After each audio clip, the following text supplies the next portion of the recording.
가난한 교회를 향한 주권방송 시대의 징표 사회교류편의 오영주입니다. 네, 저는 신성국입니다. 네, 오늘은 그 9번째 시간 정치공동체에서 지난 8번째 시간에 이어서 9번째 시간 이어가려고 해요. 지난 8번째 시간에는 이제 구약을 중심으로 정치, 사상과 예언자들에 대해서 얘기를 나누었는데요. 네. 오늘은 예수와 정치, 교회와 정치를 주제로 풀어주신다고 합니다. 예수와 정치의 관계 어떻게 봐야 하는지 시부님 바로 얘기 나눠주시죠. 예, 그렇죠. 참 우리가 예수를 구세주로 우리는 이제 믿고 고백하는 크리스찬으로서 참 중요한 부분이죠. 그분을 모델로 삼아야 되기 때문에 복음을 보면은 예수는 공생활을 시작하면서 첫 번째로 그분이 하신 말씀, 때가 다 되어 하느님의 나라가 다가왔다. 회개하고 이 복음을 믿으라.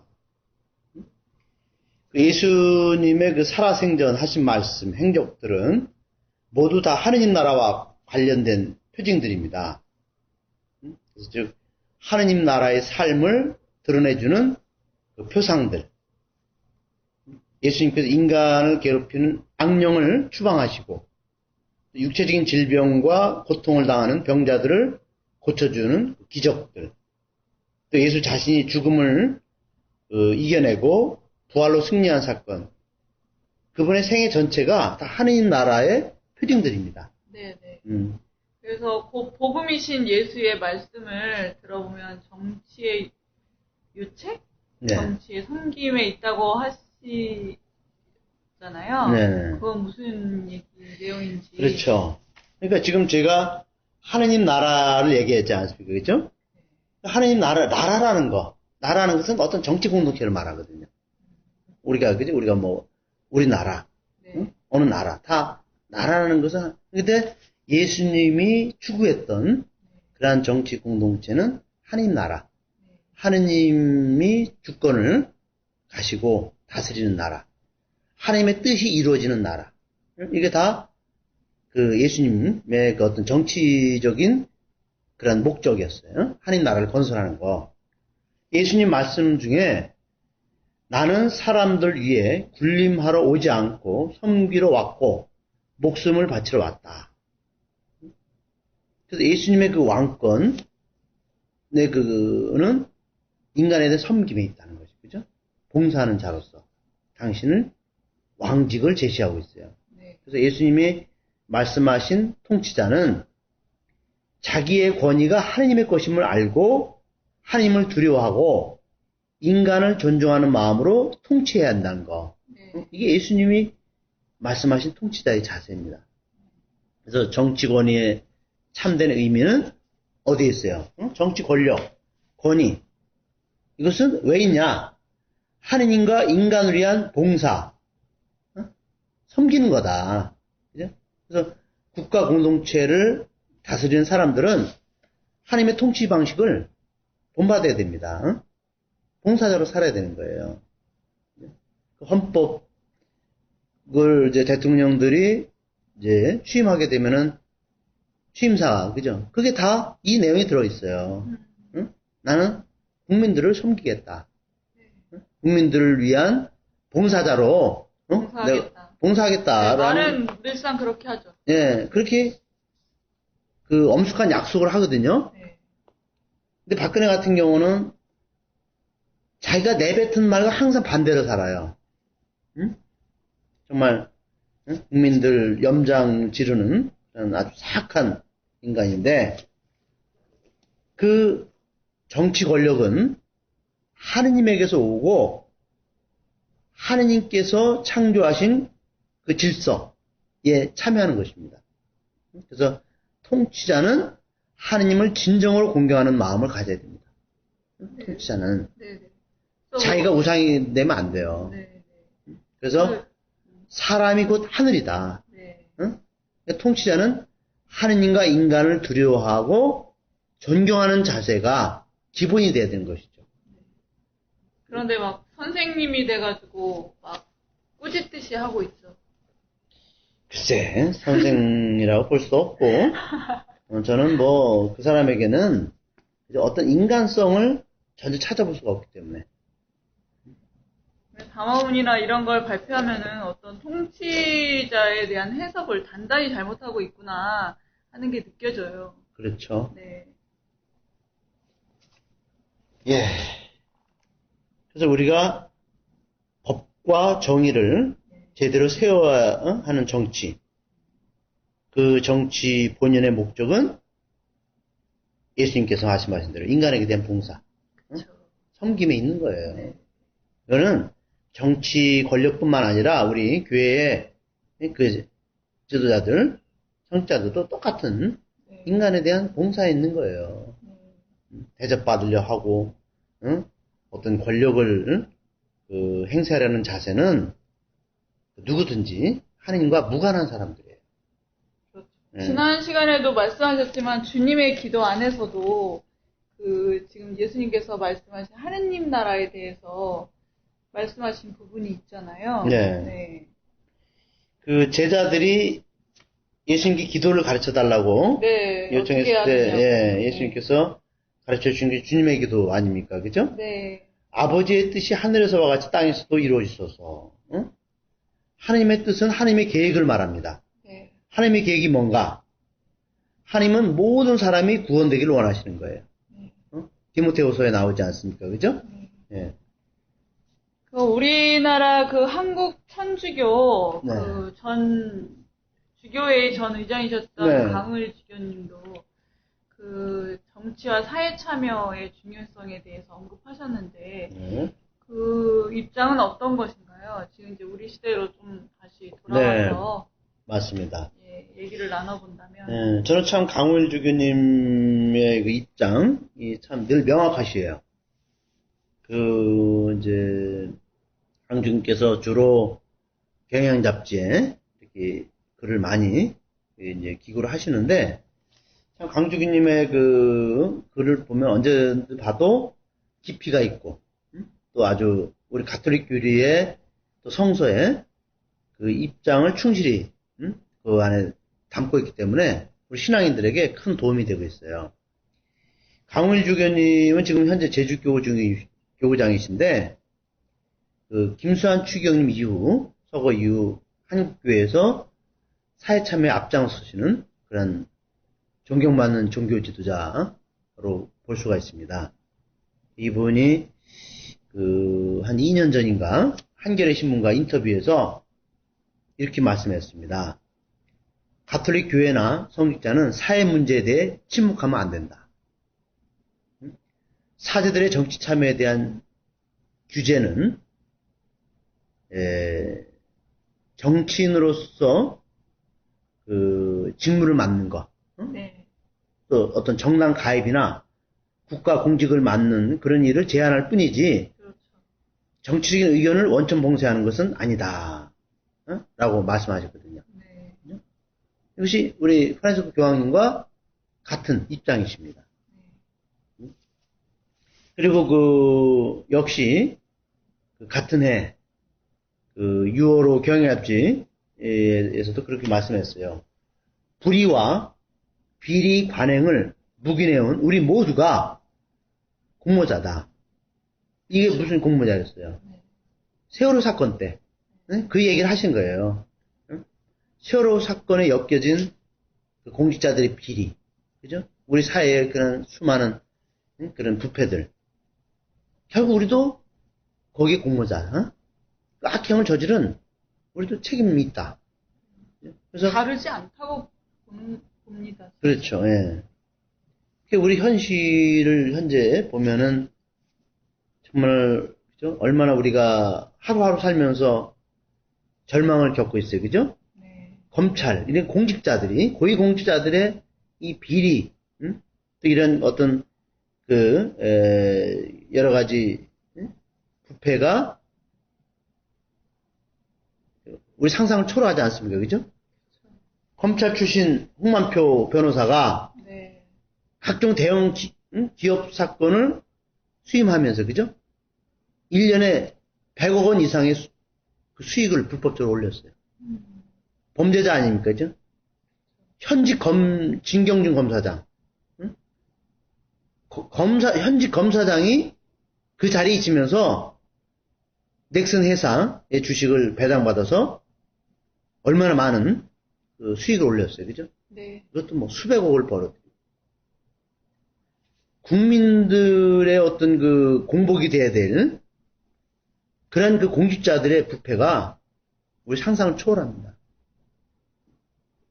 이게 사회에 만연된 그런 그 부정부패. 근데 또 본인들은 그게 다 뭐 법적으로 법도 잘 알기 때문에 그런지는 모르겠지만 법적으로 아무 문제가 없고 자기네는 부정부패가 아니다. 정당하게 뭐 수임한 거다. 막 이렇게 언론에 계속 얘기하고 또 구속이 되더라도 열애 하나 구속이 되더라도 너무 가벼운 처벌만 받고 자기네들끼리 네. 호영호재하면서 그렇죠.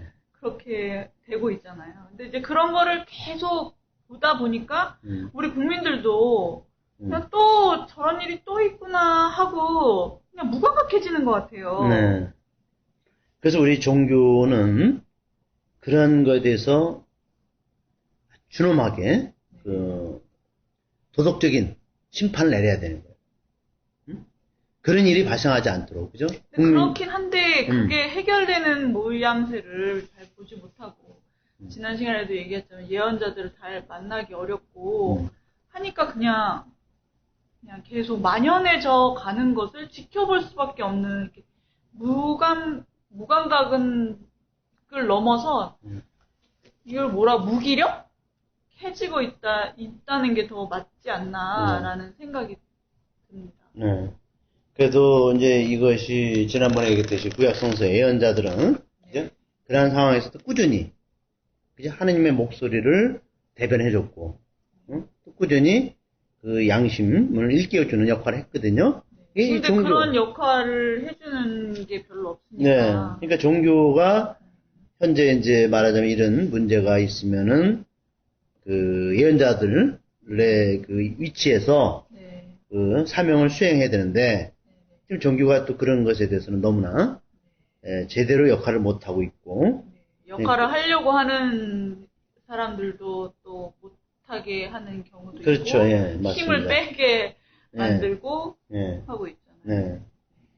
그래서 이제 어떻든 저는 이제 그래서 지금 우리가 이제 어떤 종교인으로서 우리는 종교의 그런 이 어떤 사회 참여, 종교의 정치 참여, 이런 것들을 우리가 지금 그래서 논하는 거 아닙니까, 그죠? 우리가 그런 거에 대해서 우리가 한번 비판적인 입장에서 우리가 바라보는 거죠, 그죠? 그래서 지금 그 한국 종교가 많이 불신을 받고 있지 않습니까, 그죠? 특히 상식을 가진 사람들에게는 종교가 도대체 이 시대에 뭘 하고 있느냐, 이런 불의가 만연한 상태에서 종교가 왜 침묵하고, 또 거기에 어떤 옹호하고, 이런 것은 어떻게 보면 종교도 같이 타락하고 있지 않느냐. 그러니까요. 어떤 한 국가의 가치관을 이렇게 세워주는 게 종교라고 보거든요. 근데 우리 그리스도인들 외에도 어느 종교 하나라도 정말 제대로 된 목소리를 내서 사회적 정화를 위해서 깨끗하게 살자 이렇게 하는 예언자적 목소리를 내는 게 별로 많지 않으니까 사람들이 도리어 가치관의 혼돈을 갖고 그렇죠. 삶에 어떤 희망을 갖을 만한 일을 만나지 못하게 되는 것 같아요. 네. 그러니까 이제 한국 종교가 이제 지난번에 얘기했지만 기복 종교로서 자꾸 이제 이렇게 지금 어떤 타락을 해야 하는데 한국 종교가 죽음의 얘기를 너무 많이 해요. 죽음의 문제. 4,5세계. 예. 그러니까 누가 죽으면, 그죠? 그냥 거기에, 예식을 치르고, 그죠? 거기에 너무나 많은 에너지를 쏟고 있어요. 근데 우리가, 십계명을 보면은 성서 십계명이 종교 생활의 중심이거든요. 가르쳐보면 그게 죽음의 문제를 다룬 게 아니에요. 응? 모든 게 삶의 문제 아니에요. 그죠? 그렇죠. 우리가 하나님과 어떤 관계를 맺을 것인가. 응? 또 가정에 대해서, 생명에 대해서, 네. 또 어떤 그 경제에 대해서, 우리 삶의 문제, 사회 문제에 대해서 십계명이 얘기하고 있는 거예요. 그걸 정확하게 하나님이 원하는 게 뭔지를.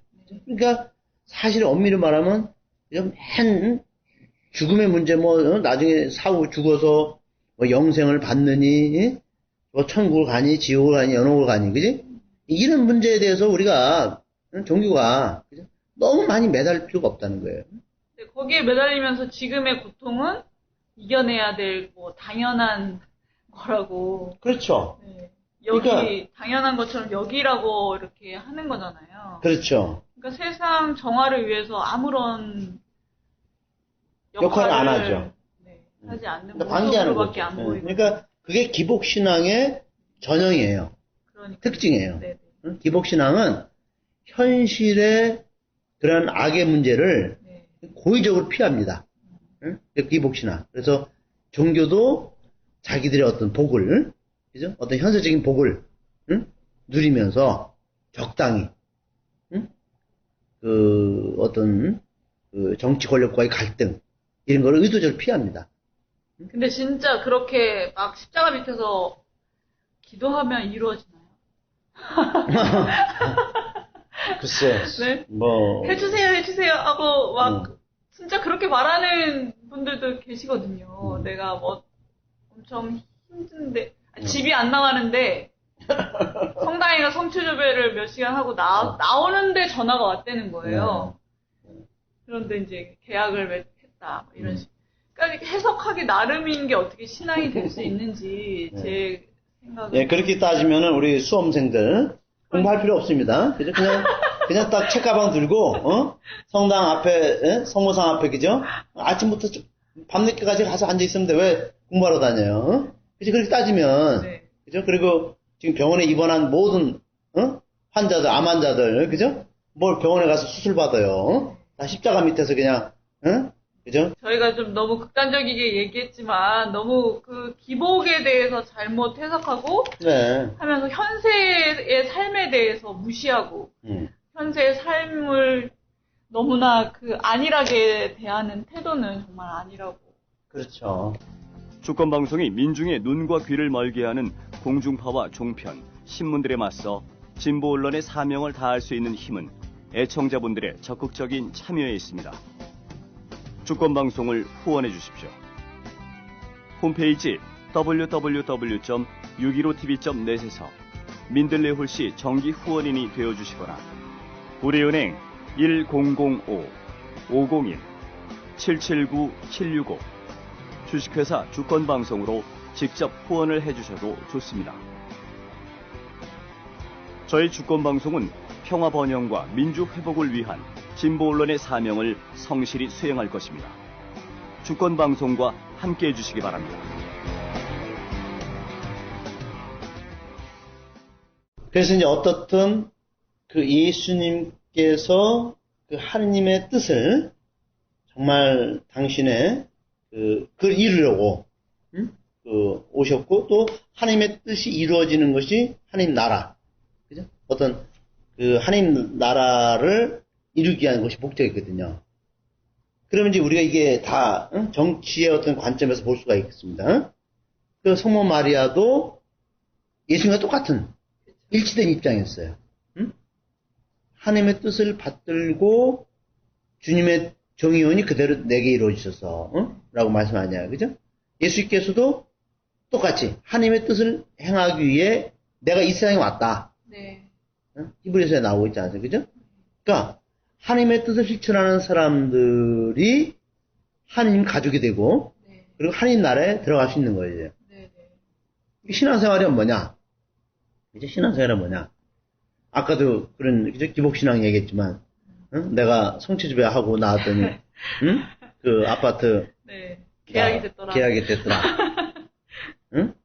그게 기복신앙이고 신앙생활은 하나님의 뜻을 실천에 옮기는 걸 말해요. 하느님의 뜻을 아는 게 이게 좀 깨어있고 그렇지 않은 것의 기준이 되는 것 같은데요. 그렇죠. 하느님의 뜻이 무엇인지. 네. 그래서 이제 지금 우리가 하나님의 뜻은 다양한 분야에서 드러나는데, 우리가 이제 지금 정치 공동체 그렇죠. 얘기하니까, 그죠? 그렇죠. 그럼 정치 안에서 하나님의 뜻이 뭐냐? 네. 인간을 위해 봉사하고, 네네. 공동선을 실현하는 거. 네. 이걸 기준으로 법과 정의가 올바로 세워지는 거. 그게 하나님의 뜻입니다. 공동선. 네. 응? 인간에 대한 섬김. 이게 하나님의 뜻이에요. 그래서 뭐 복잡할 게 없어요. 주님의 새 계명하고도 똑같네요. 하느님을 섬기고 이웃을 사랑하라. 이거 그냥 그 얘기네요, 바로. 네. 그러면 맞습니다. 예수님의 관점이 이것과 같은 건가요? 예, 그렇죠. 우리가 이제, 예수의 신원, 예수는 누구냐? 그랬더니 구약 성경에서 메시아라고 하지 않았어요. 그죠? 네. 메시아. 즉, 이스라엘을 구원할 왕이 메시아다. 그분이 온다고 하는데, 바로 그분이 이 그리스도교에서는 예수라고 하고 있고요. 근데 이스라엘 민족은 예수를 메시아로 인정하지 않고 있어요. 예? 지금도 그들은 기다리고 있습니다. 그러면 그리스도교 입장에서는 구약 성경에 예언한 그 왕이 오신 거 아닙니까? 그죠? 그럼 나자렛 예수 안에서 그 왕의 오심, 도래가 성취된 겁니다. 네. 그래서 예수께서 섬기러 왔고 목숨을 바치러 왔다. 제일 높은 사람이 되기를 포기하고 가장 낮은 사람 모두를 섬기는 사람이 되어야 한다고 실천했지 않았어요. 그죠? 그래서 예수님은 그 세속의 권력과 하나님의 권력을 분명히 구분하십니다. 세속의 통치자들에게도 합당한 권리가 있음을 인정을 해요. 세속의 권리들, 그 통치자들에게도. 그렇죠. 그죠? 그건 어떤 민주주의 국가에서 선출된 사람들이 아닙니까? 그죠? 예. 근데 미안한 얘기지만 네. 18대 대선에서 국정원과 권력기관들이 총동원돼서 불법 선거가 자행되지 않았습니까? 그죠? 네. 이런 사람들은 예수님이 그들에게는 그 통치자로서의 권리, 정당성 인정을 안 합니다. 네. 사라진 거예요. 불법 선거는. 네. 그러니까 박근혜가 불법적으로 당선됐기 때문에 사실 대통령이 아니에요. 그러니까 엄밀히 말하면 당장 사퇴해야 됩니다. 일말의 양심이 있다면. 예수님께서는 그 세속의 통치자의 권위를 인정하는 경우, 그때는 어떻게 인정하냐? 예수님이 인정하는 통치자는 누구냐? 인간 모두를 위한 공동선을 보장하고 정의를 존중하는 통치자는 그 권위가 정당한 겁니다. 그 김종필 씨가 있죠. 네. 그 유신 때. 유신 그 박정희 때 2인자 했던 김종필이가 1970년대 유신 체제에 반대하고 저항했던 천주교 신부와 목사들을 향해서 성서를 인용했어요. 카이사르 것은 카이사르에게, 하나님의 것은 하느님께 바쳐라. 이거 말을 이 성서를 인용하면서 종교와 정치는 구분돼야 된다. 분리해야 된다. 왜? 종교인들이 정치에 개입하냐? 이런 주장을 펼쳤거든요. 근데 이 사람은, 김종필은 성서도 모르는 사람입니다. 이 이야기에 예수님께서 이렇게 말씀하신 본 뜻이 뭐예요? 카이사르 동전, 로마 동전, 그 당시 사용했지 않았습니까? 그죠? 그 로마 동전에는 카이사르의 얼굴이 새겨져 있어요. 그러면 그 동전은 카이사르에게 세금을 바쳐라. 돌려줘라.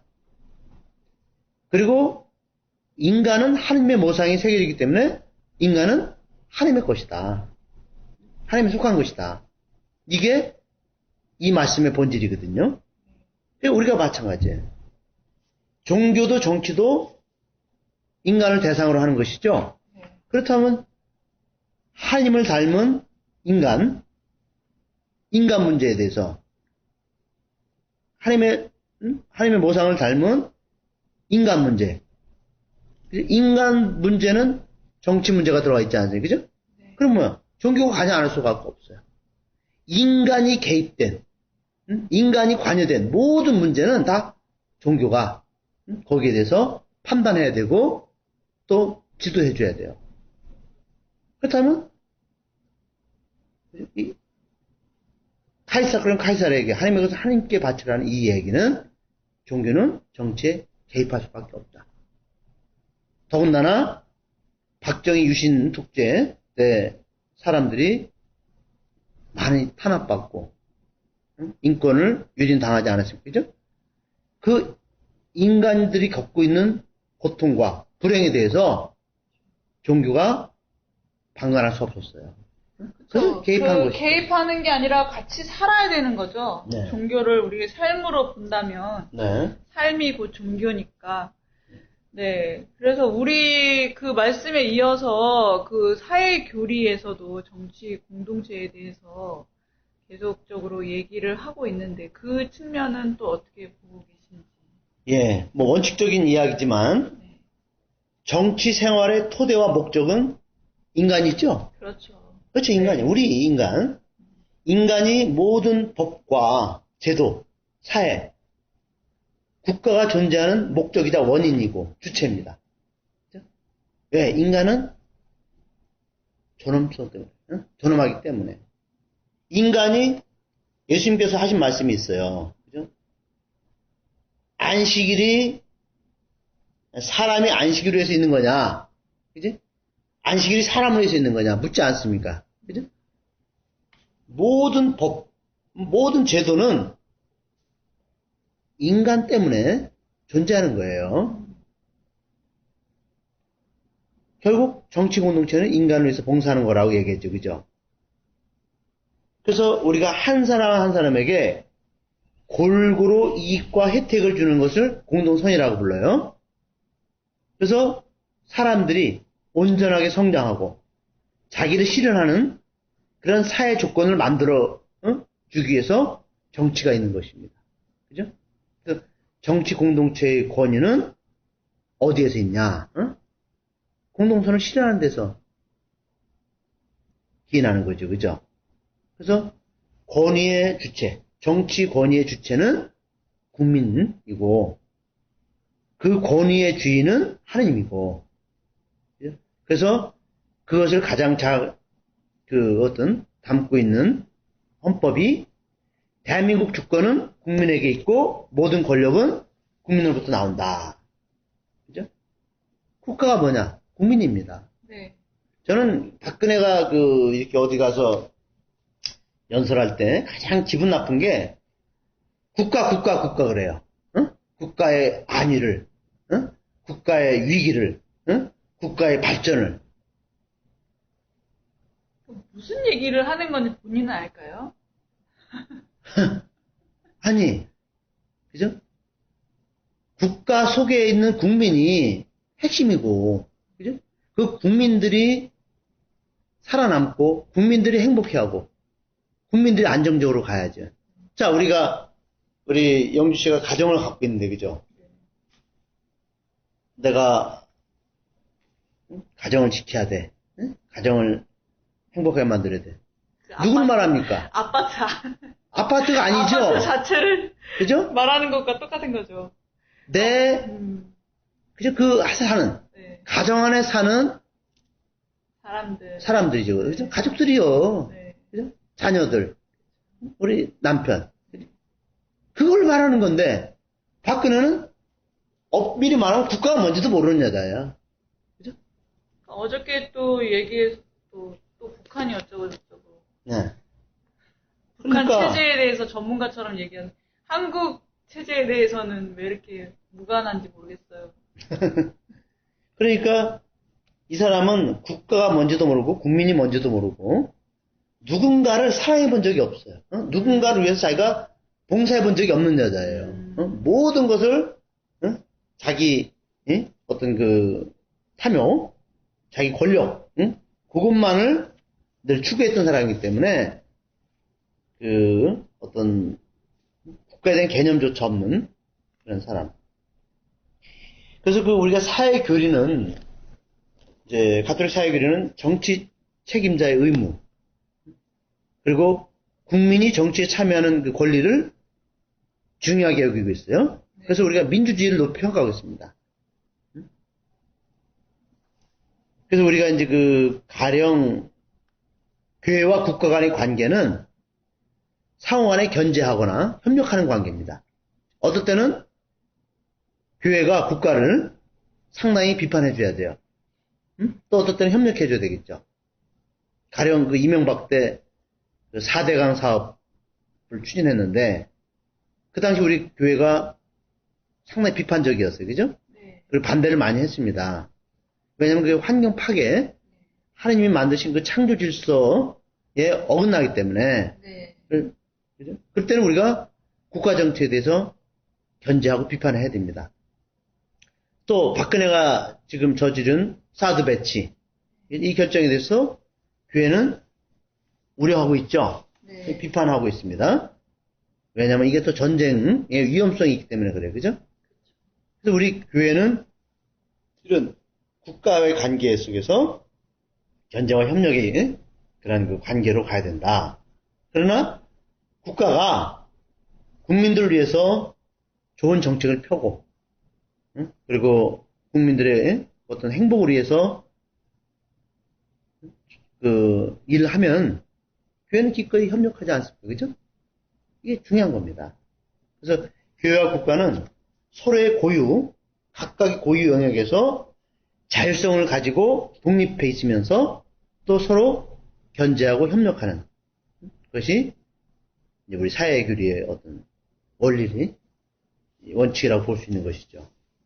그렇다면 저희 신앙인들의 그 사회 참여는 그런 입장에서 보면은 의무인지 아니면 그래 해도 되고 안 해도 되는 선택의 문제인지 어떻게 보시나요, 선생님? 교회가 사회 참여를 하는 것은 의무입니다. 네. 응? 왜냐? 인간을 복음화하는 것이 교회의 기본 사명입니다. 그죠? 인간을 복음화한다는 게 무슨 뜻이에요? 인간이 살아가는 사회 전체 안에 하나님의 정신과 하나님의 뜻이 구현되도록, 하나님의 다스림이 그 안에서 드러나도록 하는 것이 복음화입니다. 그래서 이런 그 근거들을 볼 때 예수님께서는 사회 참여의 선구자로서 모범을 보여주신 거예요. 그래서 당신 제자들에게 권력자로부터 오는 박해를 각오하라고 당부하셨죠. 그게 무슨 뜻이에요? 그죠? 너희들이 사회 정의를 위해서, 그죠? 이런 권력자들을 비판하다 보면 너희들이 박해를 받을 거다. 그죠? 그러니까 당신 제자들도 사회 참여를 성실히 했다는 얘기입니다. 또 예수님 스스로도 그 십자가 처형을 받으셨죠? 그 십자가 처형은 정치적인 사건이었어요. 그죠? 네. 로마 총독 빌라도가 내린 정치적인 결정이었죠. 그러니까 종교 권력과 정치 권력이 바로 십자가상의 사건에서 드러난 것이죠. 그러면 우리가 프란치스코 교황의 그 말씀, 그죠? 우리가 다시 한번 이용할 필요가 있죠. 정치에 참여해야 합니다. 정치는 공동선을 추구함으로 사랑의 최고 형태 가운데 하나이기 때문입니다. 오늘날 정치는 너무도 타락했습니다. 그렇지만 저는 자신에게 스스로 묻습니다. 타락했다니 왜지? 왜?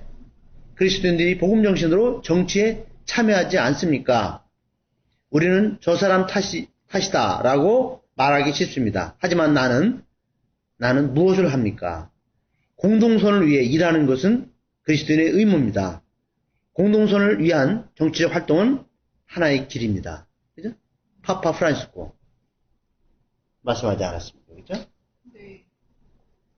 그럼 종교와 정치 관계는 좀 명확하게 드러나는 것 같네요. 네. 그래서 종교와 정치는 분리, separation, 분리되는 것이 아니라 구분되는 겁니다. 그죠?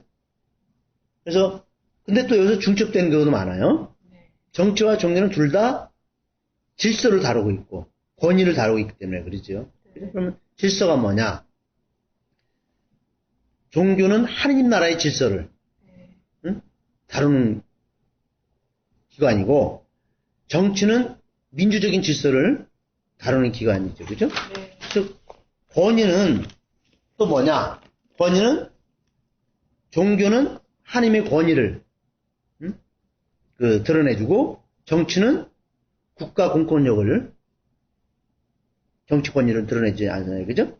그러니까, 둘 다 지향하는 그런 부분이, 중첩되는 부분이 많습니다.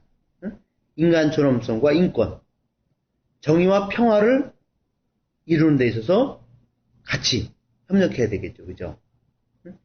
정부가 공동선언 실현을 위해서 노력할 때 교회는 긍정적으로 평가합니다. 그리고 지지를 보냅니다. 그러나 정부가, 국가가 인간의 기본권을 침해할 때는 윤리적인 판단을 내려줍니다.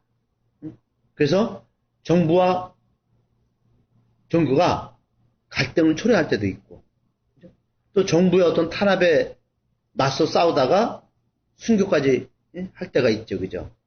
바로 예수님이 그랬고, 우리 순교자들이 그렇게 됐습니다. 그래서 종교와 정치의 관계는 분리되는 것이 아니라 구분되는 것이고, 서로의 입장이 갈등을 초래할 여지도 많다는 것을 우리가 알 수가 있죠. 그죠? 네. 네. 그래서, 종교와 정치, 이것을 우리가, 이제, 좀 더, 이제 알아보게 되는데, 우리가 다음 시간에도, 좀 더, 왜냐면 이 정치 공동체에 대해서, 우리 사회교리 쪽에서는, 많은 이야기를 해주고 있어요. 그래서 우리가 다음 시간에도, 이 사회교리 안에서 정치 공동체 뭔가를 내면서 오늘 결론으로, 네. 교회가 정치에 개입하는 것은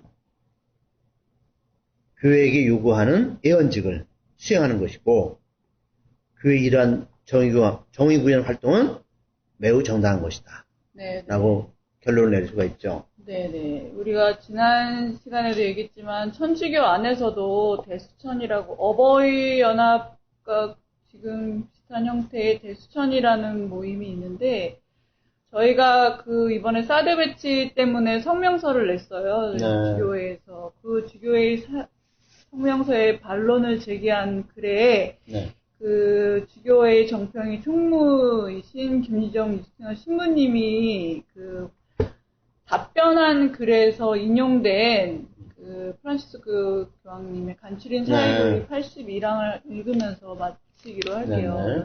가톨릭교회 사회교리는 선포의 임무와 더불어 고발의 임무도 있습니다. 왜냐? 인간의 존엄과 권리, 그리고 개인 사이, 공동체 사이의 관계의 평화는 사회 안에서 작용하며 이러한 것들은 사회 공동체가 추구하고 보장하여야 하는 선이다. 그러니까 지금 시모님께서 누차 얘기하신 공동선의 이야기죠. 이러한 관점에서 교회의 사회교리에는 선포의 임무와 더불어 고발의 임무도 있습니다. 그래서 저희가 관여하는 게 아니고 개입하는 게 아니고 우리가 복음을 살기 때문에 당연히 하는 행위들이에요. 이것을 정치는 정치 따로, 종교는 종교 따로 이렇게 해석하는 자체가 신부님이 지금 누차 얘기하신 신자의 의무가 아니고 복음을 알지 못하는 신앙인의 태도가 아닌 것하고 같은 맥락인 것 같아요. 네. 네. 오늘 너무 고생 많이 하셨고, 네. 다음 시간에 또 반갑게 뵙겠습니다. 네, 우리 고생하셨습니다. 영주님도 수고 많았고요. 감사드립니다. 네, 고맙습니다. 네.